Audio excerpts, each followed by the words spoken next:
हमारे सभी press media भाइयों का स्वागत है।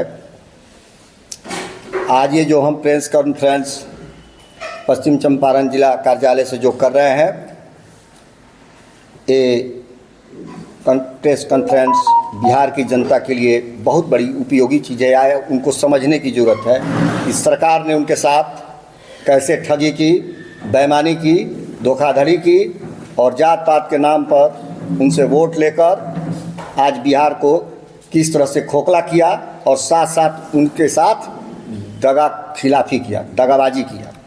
उसका पहला उदाहरण यह है कि आप सब जानते हैं कि 22 नवंबर 2023 को माननीय मुख्यमंत्री नीतीश कुमार जी इस भारत में पहला वैसा राज्य था जहां जातीय जनगणना कराए, आर्थिक जनगणना कराए और उसका रिपोर्ट 22 नवंबर 2023 22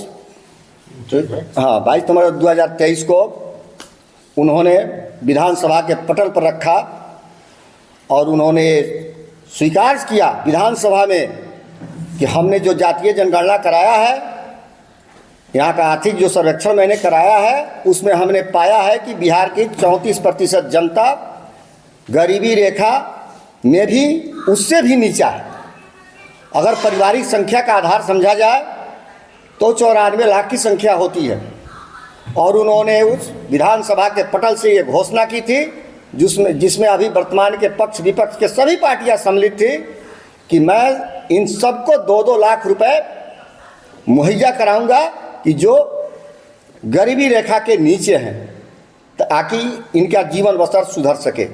उसमें कोई एक जाति नहीं था, बिहार के सारे जाति वर्ग के लोग उसमें सम्मिलित थे। लेकिन आज विधानसभा पर पटल पर किए गए घोषणा से माननीय मुख्यमंत्री नीतीश कुमार जी मुकर गए और बिहार के जनता के साथ उन्होंने दगा किया कि आज तक किसी एक व्यक्ति को 2 लाख रुपए नहीं मिला। आज उसी के उपलक्ष्य में हमारे नेता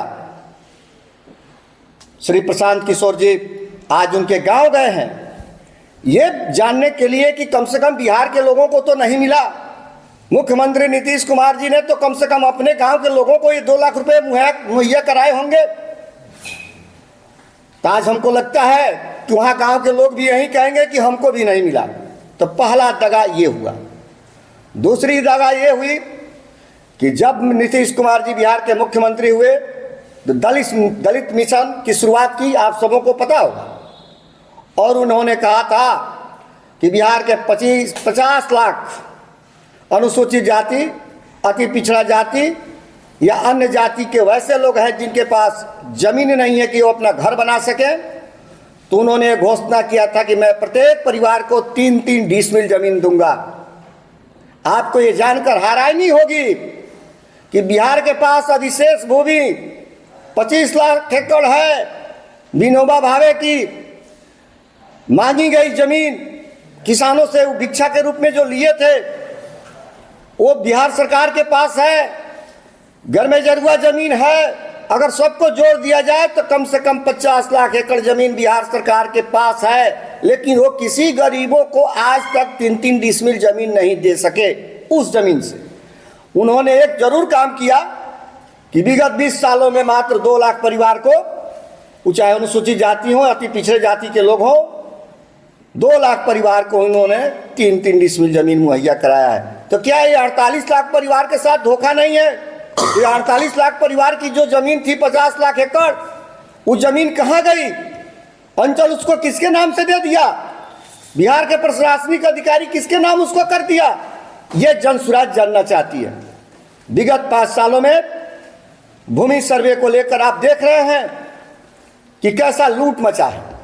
किसी भी अंचल में जाइए, कोई जमीन का कागजात, आपको पता होना चाहिए कि 1947 में देश की जब आज़ादी मिली थी तो जितने जमींदार थे या राजा थे, सबने अपने जमीन का रिटर्न दाखिल कर दिया था सरकार को और सरकार के पास सारे जमीन का कागजात था।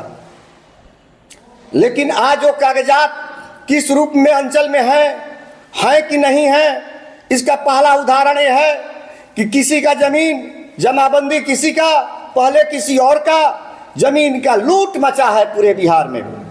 और इसी लूट की स्थिति में इन्होंने सर्वे कार्य ध्यान भटकाने के लिए सर्वे का कार्य प्रारंभ किया। यह सर्वे वैसा सर्वे है कि गृह युद्ध में एक राज्य जातीय युद्ध होता है, धार्मिक युद्ध होता है, ये घर वाला युद्ध होने जा रहा है।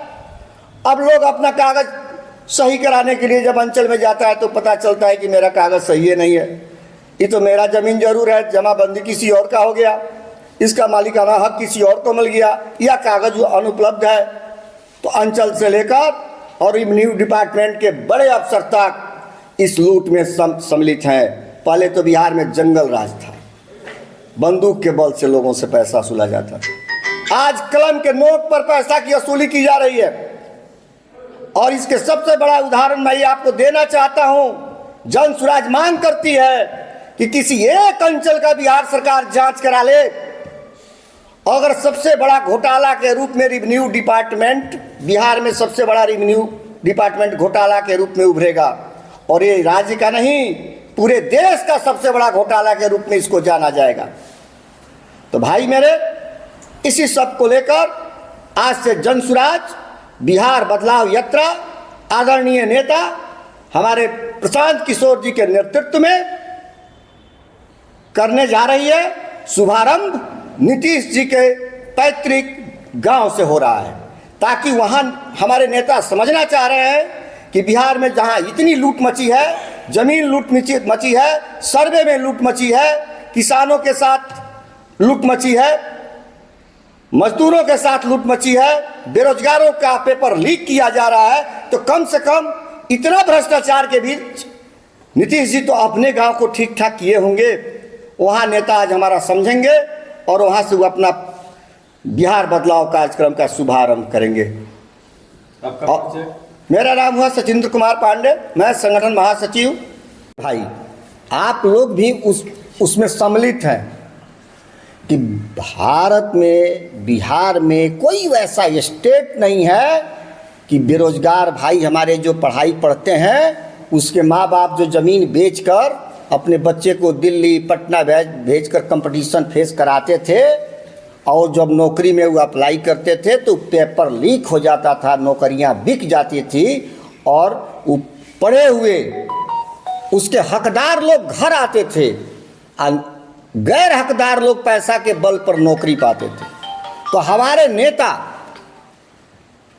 आदरणीय प्रशांत जी जब गांधी मैदान में आमरण अनशन किए, सरकार ने कैसा रुख अपनाया, आंदोलन में हमारी रोल क्या हुई, बिहार के बेरोजगार नौजवानों के साथ हमने कैसा आंदोलन दिया, आप सबों के सामने सर्वविदित है। हम जनता की आवाज़ बनना चाहते हैं, अब बन रहे हैं।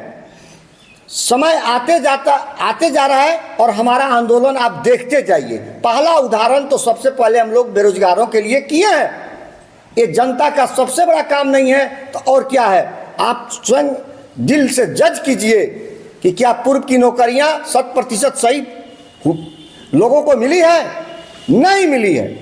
लेकिन जब हमारे नेता ने जांच किया तो इस आखंड में, भ्रष्टाचार के आखंड में डूबे लोगों ने आंदोलन कुचलने का प्रयास, उसमें हम भी थे गांधी मैदान में जब अरेस्टिंग हुई, कुचलने का कैसा कुचक्र क्या क्या किया, इस पर हमको अब आगे आप लोगों को क्या बताना है, सच्चाई से आप लोग स्वयं अवगत हैं। लेकिन हम आंदोलन करते रहेंगे, ये नहीं है चिंता कि हम सत्ता में आवे, आज आवे सत्ता में या 10 साल बाद आवे, लेकिन जन सुराज, जनता का सुंदर राज 10 साल में आवे या 5 साल में आवे, जन सुराज अपना आंदोलन जारी रखेगा।